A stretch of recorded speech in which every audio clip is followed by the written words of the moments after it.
একটা ওয়ার্ডের মানে জানা থাকলে আপনি সেটা থেকে 100টা বাক্য তৈরি করতে পারেন। যেমন নাথিং, এর অর্থ হলো কিছুই না। কেউ যদি আপনাকে জিজ্ঞাসা করে যে তুমি কি করছো, তখন যদি আপনি বলতে চান যে কিছুই না, তখন আপনাকে বলতে হবে নাথিং। নাথিং অর্থাৎ কিছুই না। আপনি এই ইংরেজি ওয়ার্ডটা বলার অভ্যাস করবেন। আমরা একটা বাক্য নিচ্ছি, I want nothing from you. আমি তোমার থেকে কিছুই চাই না। এখানে দেখুন আই ওয়ান্ট এগুলোর অর্থ অনেকেরই জানা আছে, ফ্রম ইউ এগুলো আমাদের জানা আছে, কিন্তু নাথিং এটা যদি আপনি মানে না জানেন তাহলে কিন্তু এই সেন্টেন্সটা করতে পারতেন না। ইংরেজি বলার অভ্যাসটাও আপনাকে রপ্ত করতে হবে, অর্থাৎ ছোট ছোট উত্তর আপনাকে ইংরেজিতে দিতে হবে। নেক্সট ওয়ার্ড নো ওয়্যার, এর অর্থ হলো কোথাও না। You are going nowhere, তুমি কোথাও যাচ্ছ না। You are going nowhere. Next word nobody, এর অর্থ হলো কেউ না। Nobody is going for the party, পার্টিতে কেউই যাচ্ছে না। Nobody is going for the party. Next word always, এর অর্থ হলো সবসময় বা সর্বদা।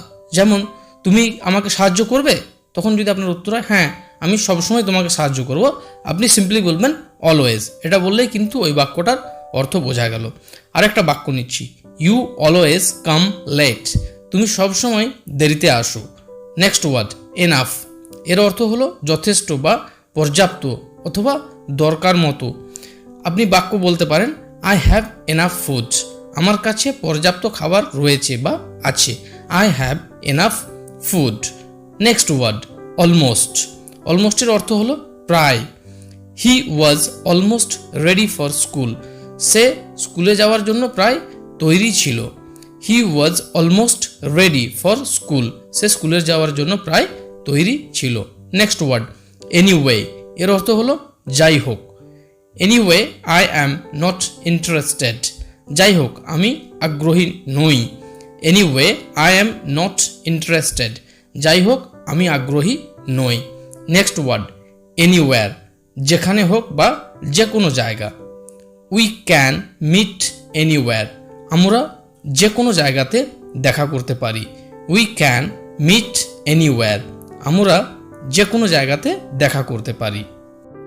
নেক্সট এনিথিং, এর অর্থ কিছু বা যে কোনো কিছু।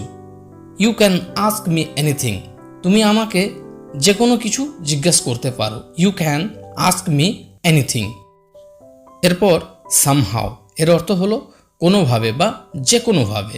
Somehow we manage to catch the train, কোনোভাবে আমরা ট্রেনটা ধরতে পেরেছিলাম।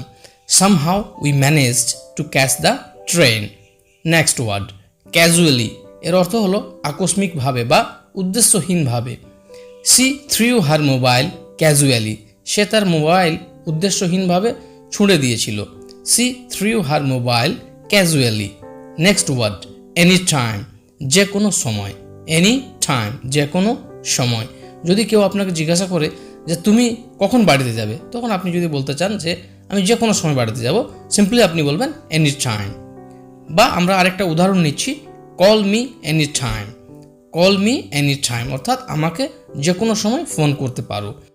আর এই বাক্যটাকে যদি একটু বাড়িয়ে বলতে চাই বা বড় করে গুছিয়ে বলতে চাই, তখন আপনাকে বলতে হবে you can call me any time. দেখুন এখানে ইউ ক্যানটা আমরা এক্সট্রা অ্যাড করলাম। দেখুন এটা তো শিখতেই হবে, কিন্তু কল মি এনি টাইম এইরকম ছোট ছোট বাক্য আপনাকে জেনে বুঝে বলতে হবে, এবং বাংলা বললে হবে না, আপনাকে ইংরেজিতেই কথা বলতে হবে। তো আসুন এইগুলো আশা করি আপনারা সবাই অভ্যাস করবেন, এবং অভ্যাস করে এই ধরনের যত ওয়ার্ড বা বাক্য আছে সেগুলো আপনারা ইংরেজিতেই বলার চেষ্টা করবেন। এই ভিডিওটি দেখার জন্য আপনাদের সবাইকে অনেক ধন্যবাদ ও নমস্কার জানাই। সবাই খুব ভালো থাকবেন।